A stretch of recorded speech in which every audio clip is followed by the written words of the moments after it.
Assalamualaikum warahmatullahi wabarakatuh. We are from Group C and we will be presenting the Mission 3 game session which cover the topics of pulse modulation and multiplexing. Our group members consist of Surya Budi, Obada Alali, Ainur Sohada, Muhammad Adil Luqman, Nurul Amira and also Abdullah Murad.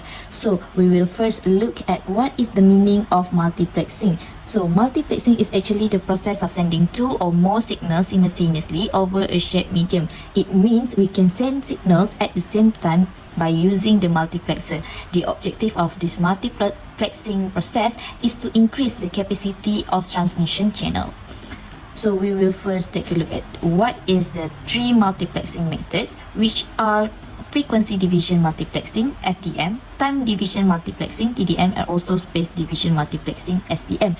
We can know the meaning just by looking at the name of the multiplexing. The first one, we have it here, frequency. So it uses a different carrier frequency for each user. The next one is time division multiplexing. It consists of time, so it divides the time frame into slots, one slot for each message signal. The last one is the space division multiplexing. It uses different transmission channel or cable for each user. The first one is FDM. The figure here illustrates what is FDM actually is. So FDM uses analog signals. It has multiple data signals combined for simultaneous transmission via a shared medium communication medium. It uses a different carrier frequency in each user or channel. As you can see here, the different color of the bar is actually indicates the different carrier frequency. Next, channels are separated by the strips of unused bandwidth called guard bands in order to prevent overlapping. Remember, we have multiple signals, right? So we have to use these guard bands in order to prevent overlapping. Therefore, more than one user can send or receive info at the same time but with different frequency. Next is TDM, which is the time division multiplexing. It uses digital signals. It will allows the multiple users to send signals over a common channel by allocating fixed time slot for each user. Several low bitrate signals are multiplexed or combined to form one high bitrate signal to be transmitted over high frequency medium. So in TDM, sampling of multi-sources is done by a commutator. As you can see here, at the right side and also at the left side is the commutator. So the commutator is a device that will sequentially sample each input channel per cycle to produce synchronized signals. Next, we will be looking at FDM versus TDM in telecommunication system. Both in order to increase the number of phone calls, both can increase the number of phone calls, but we have to look at what is the requirements is and which one is the most appropriate one. So here is FDM. It can increase the number of message signals in a channel, which is the calls on a trunk, but only with using coaxial cables in order to get enough calls onto the trunk line. Because of unshielded twisted pair cables are not efficient due to its low bandwidth and low noise immunity. Remember, the frequency have different bandwidth. Okay, next is the TDM. TDM can also increase the number of message signals in a channel by using the commutator, which is the synchronizing device, either at the end of the trunk cable. It will allow multiple message or conversation to be put over the same cover cable. So the most suitable one for increasing the number of phone calls is TDM, time division multiplexing. So next, I will proceed to the pulse modulation, which is PM. So basically, what is pulse modulation? Pulse modulation is a type of modulation in which the signal is transmitted in the form of pulse.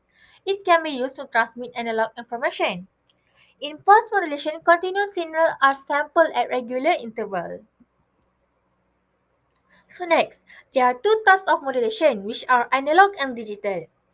Analog is indication of sample amplitude is infinitely variable, while digital is indicates sample amplitude at the nearest predetermined level. For analog, pulse modulation can be divided by three, which is pulse amplitude modulation (PAM), pulse width modulation (PWM), and lastly is pulse position modulation, which is PPM. While digital pulse modulation can be divided by two, which is pulse code modulation (PCM) and delta modulation (DM).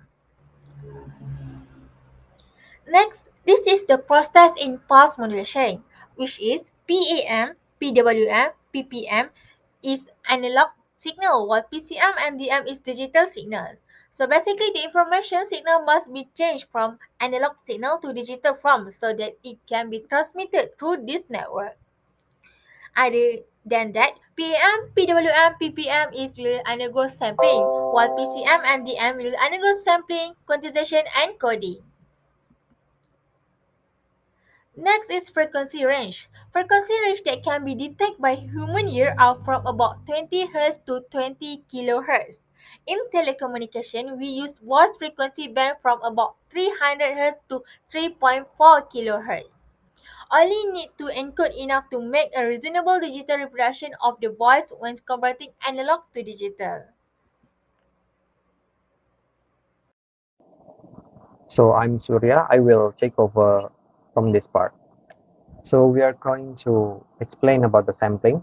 It is a process whereby an analog signal is converted to corresponding sequence of number that are usually uniformly spaced in time, and it is used as a base of analog to digital sequence, and it is also precious in digital communication system. Here we have the sample rate, or the number of samples of audio recorded in a second. So for example, here we have 10 kHz of sample rate. It is equal to 10,000 samples recorded in a second. We need to optimize the sample rate as low as possible, but still retaining the appropriate digital reproduction of the sound signal. Then we have the sampling theorem, which states that signal need to be sampled at least twice of the frequency of the original signal to ensure the accurate digital reproduction. For example, here, a sound signal with a bandwidth of 10 kHz, it needs a sample rate about 40 kHz. And what if the sample rate is less than that? Undersampling will happen. If the sample rate is less than twice as the maximum frequency, a different waveform may be interpreted.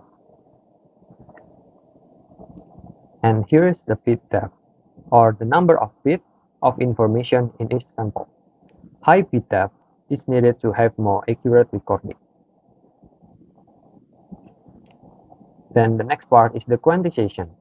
When encoding to analog signal, we use the nearest level of bits to level of analog signal at the same point of the time, or also called as quantization.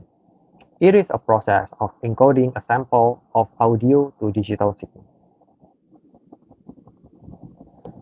And pulse code modulation is a method that used to digitally represent sample analog signal that we get from the previous slide.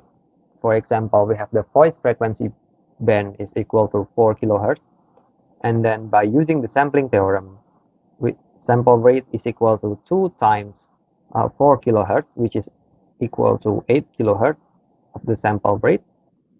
And if it's by using add bit depth, the bit rate will equal to 8 bit times 8 kHz, which is equal to 64 kbps or kilobit per second.